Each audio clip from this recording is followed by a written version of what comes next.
The Middle East has an impossible problem, and on a scale it has never encountered before. Iranian drones and missiles continue to target countries across the Gulf region. Iran has launched hundreds of them in retaliation.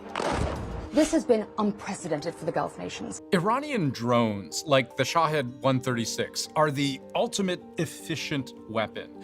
They're small, hard to detect, and devastatingly cheap.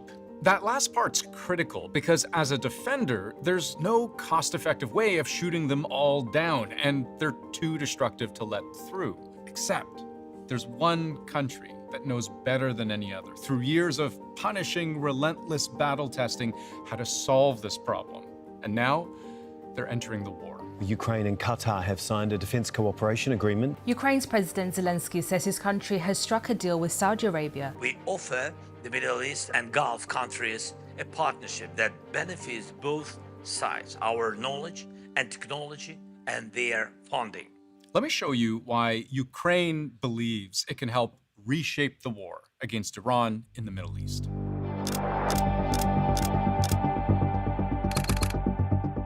On a really macro scale, so much of war is numbers. One of these Shahed drones, somewhere between $20,000 and $50,000 to produce. But shooting one down, use a precision anti-air weapon like a Patriot missile, those can be up to $4 million per shot. No one will ever be able to make that math work out. That makes these drones up to 200 times more expensive to shoot down than to shoot in the first place. It's not a one-time exchange. It's not even a 10-time exchange or a 100-time exchange.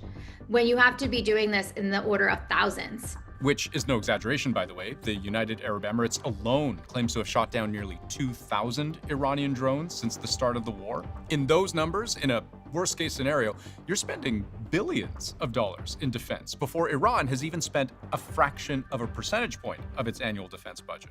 That math is going to quickly spiral out of control. Even for a country like the United States that has an exceedingly large defense budget, the economics of this really does start to matter. But let's make this real so you see how difficult a problem these drones really are. In our scenario, Iran has launched a single drone. It's carrying 100 pounds of explosives, which is enough to do this to a $300 million warplane, or this to a US radar installation, or this to a high-rise. They're also relatively small. Some birds have bigger wingspans than these drones, which makes them harder to see. Human spotters are more likely to miss them, and ground-based radar have a harder time catching them because of how low they fly, obscured by hills and buildings and trees.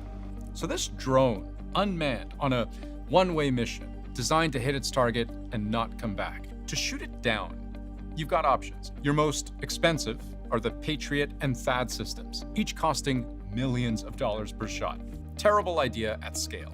Even the more cost-efficient anti-air defenses we hear about all the time, though, Israel's Iron Dome, for example, one of those Tamir interceptors can still cost 4 to 5 times what the drone cost. Now, there are other ways to stop a drone. Let's say you scramble an attack helicopter up into the air with a 30-millimeter cannon. We've seen Apaches shoot drones out of the sky, and American fighter jets downing them with Hellfire missiles. But there are limitations. Air-to-air missiles are not cheap either. They can run into $500,000 or higher. And so, if you're looking at kind of cost comparison, something that costs 10x times what a Shahed does is still not a good option in response. The challenge with using helicopters is that they are slower, and you would need many of them to be able to cover an entire airspace. Right, because imagine now you have not one, but 100 drones attacking as a swarm. And they can attack from anywhere because you can literally load these drones onto the back of a truck and fire them out like catapults. Like I said, cost-effective and deadly. But Ukraine has spent years now struggling and overcoming these challenges.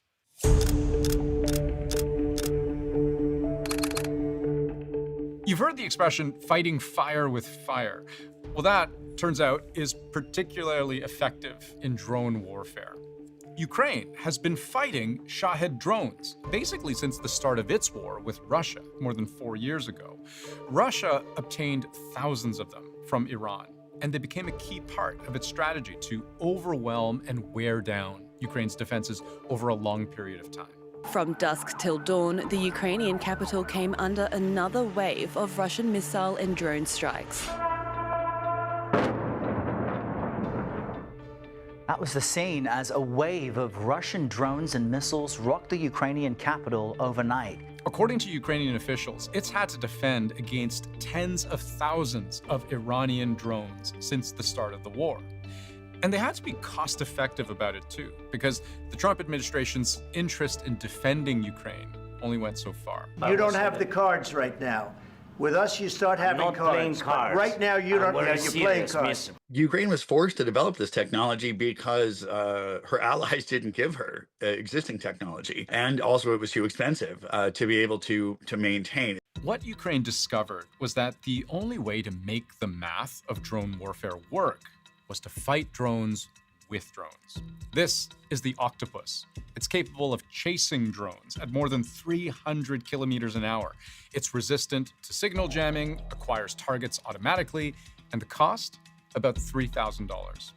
This is the Sting, a quadcopter the size of a large thermos, uses thermal imaging to hunt, and it's about $2,500 a unit. Here's the Bullet, jet-powered. Its parts can be 3D printed. All in, these drones can be built for under $2,000 a piece. And there are dozens of models out there, all made with the express purpose of countering Shahed-style drones. So now, the math looks very different. Cheap machines fighting cheap machines. And Ukraine has developed an entire infrastructure to make these cheap machines at massive scale, producing thousands of drones a day.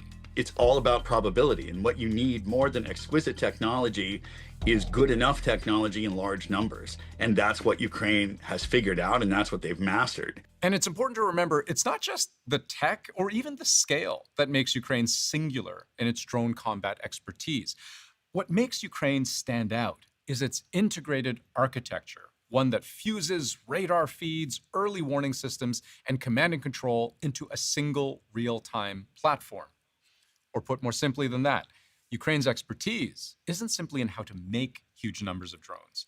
It's how to use them, coordinate them, even pilot them, which itself requires skill and training.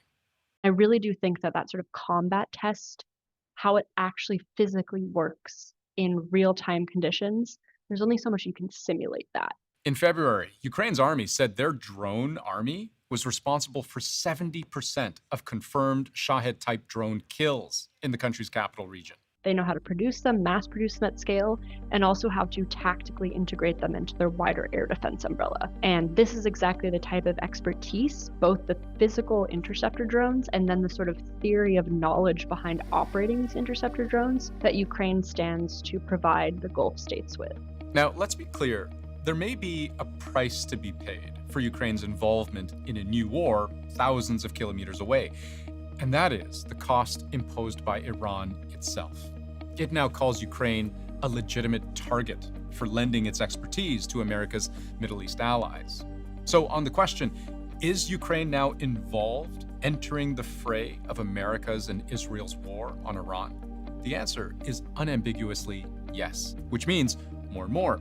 Even if the war itself ends soon, as Trump often promises, its consequences, its ripple effects, will not.